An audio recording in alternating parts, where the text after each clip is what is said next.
Chairman Stewart. You know what was interesting about Charlottesville? There are two sides who did something that you're not supposed to do in America because it's not necessary. In a constitutional republic, you do not have to turn to violence to express yourself. You should never do that. But it was two sides, and President Trump was absolutely right in stating so. It wasn't just the right. It wasn't just the neo-Nazis and the other despicable groups who were committing violence. It was Antifa. Tim Kaine's son is a member of Antifa. Did the left ever condemn Antifa? Did the media ever condemn Antifa? Did any other Republican condemn Antifa other than myself and President Trump? Good for him. There's number 3. There were two sides in that. And in fact, it looks awfully suspicious when it looks like Governor McAuliffe and perhaps the city of Charlottesville actually directed the police to stand down and try to force the two sides into battle, perhaps for their own political ends. It was despicable. It was a failure by politicians here in the city of Charlottesville. It was a failure by the Democratic governor. And when the other side does something, we need to call them out as well, not just their own people. Thank you, Chairman Stewart.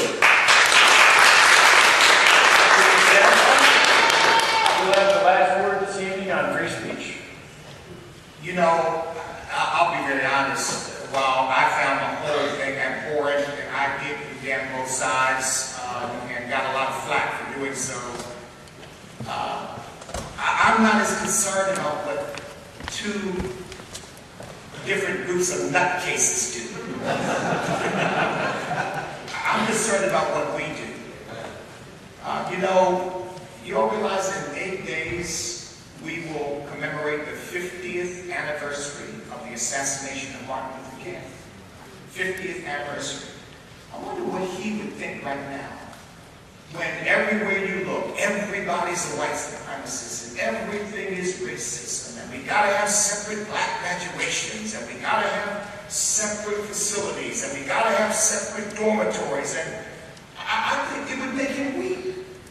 Because he wasn't interested in trying to separate us, he was interested in trying to bring us together. Now, his vision was that we would all sit down at the table of brotherhood. Remember that? When our children would play together without regard to the colors of their skin, that we would judge one another not by the color of our skin, but by the content of our character.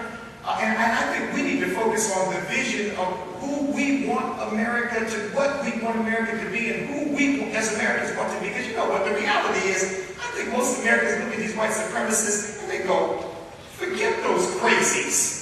And most Americans look at Antifa and forget them. I think it's about us.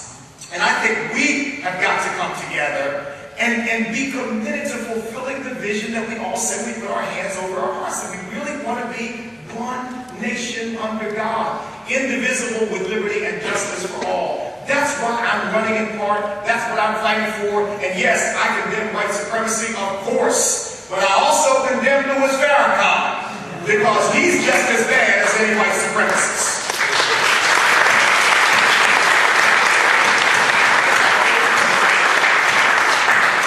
Thank you, Mr. Jackson. Now, I'm looking up at the clock up there, and one of the things I've noticed is that they say as time flies, as you're making great progress. We started off with a conversation about issues close to home here. We went around the Commonwealth. We covered issues having to do with national security and trade that affect our country and international politics. We returned back home to Charlottesville, Albemarle County, and basically one of the core foundational right that distinguishes the United States of America from other countries in this world. I think that's a great time for us to move to our closing statements. Each of our candidates will have 2 minutes to tell you what they think and their views about why they're the best candidate to take on the Democratic Party in the upcoming United States senatorial race. We'll begin with Delegate Freitas. Well, again, I think one of the reasons I got in this race, and Corey reminded me when he said something, when he said, talking about the whole thing in Charlottesville, as well, it wasn't just the right. That wasn't the right. That's my whole point. None people have ever represented what I believe ever within the American political tradition, period, the end. Because ultimately, I believe that everyone in this room is uniquely and wonderfully created. You have a purpose that you're going to fulfill in this life, again, to the benefit of yourself, your family, your church, your community. Because that's how I see you. That affects the way I look at government. I don't see you as being some cog in a government machine. You're not some part of some grand plan that a politician or a political elite has.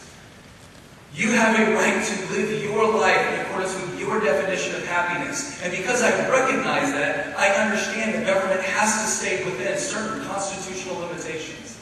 And then when it focuses on the thing it's supposed to do, protecting your liberty, protecting your property, providing you equal justice before the law, you are able to realize what it was you were put here on this earth to accomplish. And that's an incredible thing, because I've been to a lot of countries in the world. I've been to a lot of countries with oppressive governments, because the military sends you to a lot of places that are on everybody's bucket list.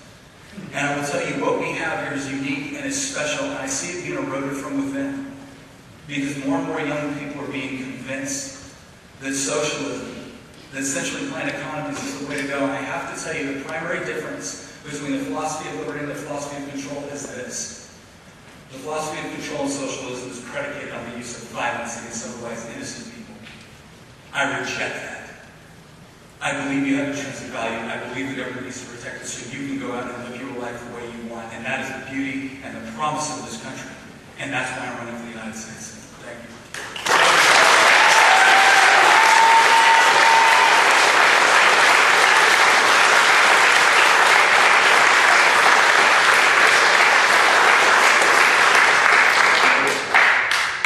Chairman Stewart, you have 2 minutes. Thank you, Professor. Our Constitution is a pact. It's an agreement between those who govern and those who are governed. If that pact is broken, the people are no longer subjugated to that government. The people no longer need to even represent or recognize that government. Our rights, our First Amendment rights, our Second Amendment rights, it's not a coincidence that we're listed first in the Bill of Rights, folks. Without your First Amendment rights, without your freedom of speech, you don't even live in a democratic form of government. And why is it that the Second Amendment is there? It's there because our founders, it's not that they trusted government, folks. It's because they didn't trust government. The Second Amendment is not there so that you can forever hunt. It's there to remind the government that they cannot suppress the people. And never has that been more frightening, and never have your Second Amendment rights been more threatened than today. And you have to ask yourself, why is that? Why is it that at every single opportunity the left tries to exploit every tragedy in this country to try to suppress your Second Amendment rights? Why is that? Your suppressor is not those who are protecting your Second Amendment rights. Your suppressor are those who are trying to take them away. Now, that punk, Mr. Hogg, who's been speaking around this country, doesn't understand that. He's been brainwashed. You know, he called those of us who are about to turn 50, we're old, what did he say? Old something, I'm not even using the word. And at some point, my generation, Generation X, is going to be going away, and your generation, millennials, and then Generation Z, you're going to be coming into power, and you're going to be controlling this country. Our nation is always one generation away from extinction. It will be up to you to fight those who are trying to take away your rights. It will be up to you. And I believe that this generation, all of you sitting out there, I don't believe for one moment in all this propaganda that this is the weak generation, the soft generation. I know that there are people who are trying to make you soft. But don't be soft. And never give up on any of the rights which have been bequeathed to you by the founders and your prior generations. Thank you very much.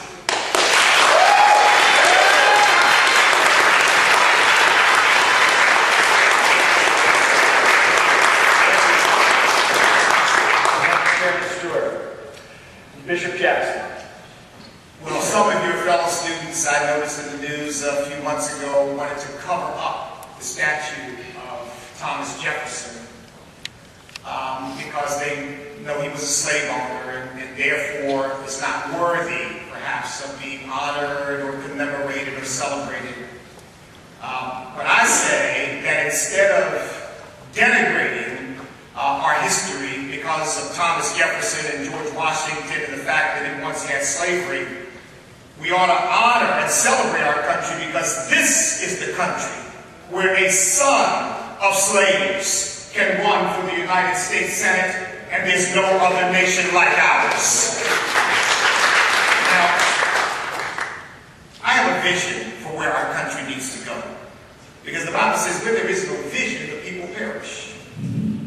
And my vision of America is a nation where all of our people are sufficiently informed that they understand the Constitution and honor it.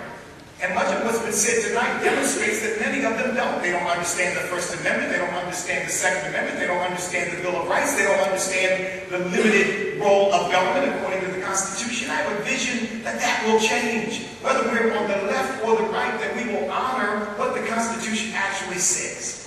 I have a vision in which the day will come when we'll honor our Judeo-Christian values. People say, guys like you want to have a theocracy. Nothing could be further from the truth. It is precisely those values that makes me honor the humanity of another human being, no matter who you are, whether we agree or not. And by the way, I want to say this clearly as a minister. I don't have to agree with you or agree with the way you live in order to respect you as a human being, whether you're gay or transgender. I don't want to hurt you. I don't want to persecute you. I don't want my government doing that to you. I don't want anybody doing that to you. That's part of our Judeo-Christian ethic and value and history. It is not us, conservatives, who are trying to hurt people because they disagree with us. It is the left that is trying to hurt anybody, in fact, destroy anybody who disagrees with them. And what we've got to do is work to bring our country together. So I charge you all.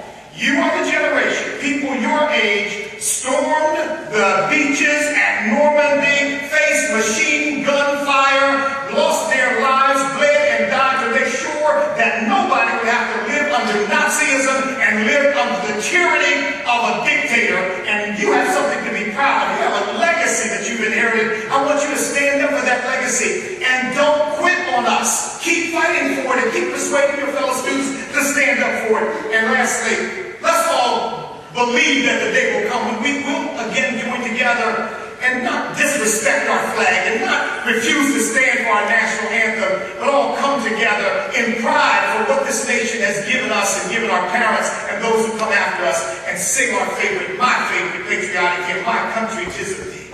Sweet land of liberty, of thee I sing. Land where my fathers died, land of the pilgrim's pride. From every mountainside, let freedom ring. God bless you, God bless the Commonwealth, and God bless the United States of America.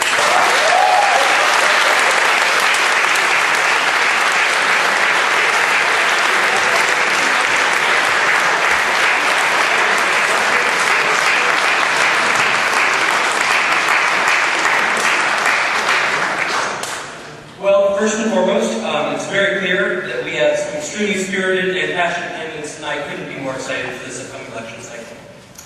I'm also would be remiss to talk about how I'm extremely proud of how policy-oriented this debate was, given that we are in school leadership and public policy.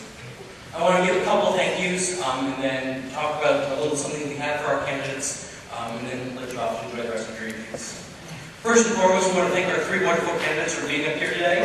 We really appreciate your time and coming to speak for all this today. We reach out to young people who really matters to us, and we really appreciate it. Thank you to the audience for coming, spending some of your time in your very busy evenings, skipping studying for exams to come spend time with us, and to the rest of the public for being out here. We really do appreciate it. Some quick staff thank yous. Greer, Kelly, Josh Stiles, and Aaron Tor were incredibly helpful throughout this entire process. We thank you immensely. Professor Craig Bolton, Dean Allan Stam, Professor Andy Pennick, Professor Jerry Warburg, thank you all so much for your help in facilitating this. As soon as we knew we wanted to host a debate, we knew the right place to go was to the Batten School, and we couldn't be more thankful. The student volunteers and college Republicans, thank you so much for your help in this process.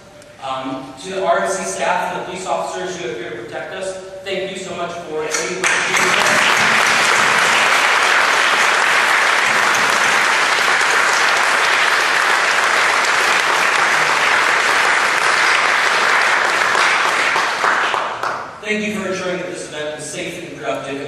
really appreciate that. Two final thank yous. First to two of Allan and I close friends who are very good advisors, helped us through the process. Allan, Noah Rodnick, we really appreciate your help in this. And my final thank you goes to Adam himself. Adam has put in so much countless time and effort into this. I can't tell you how many middle of the night calls we've had talking about just logistics, different ideas, and honestly, I cannot be more proud to call him my friend and mentor.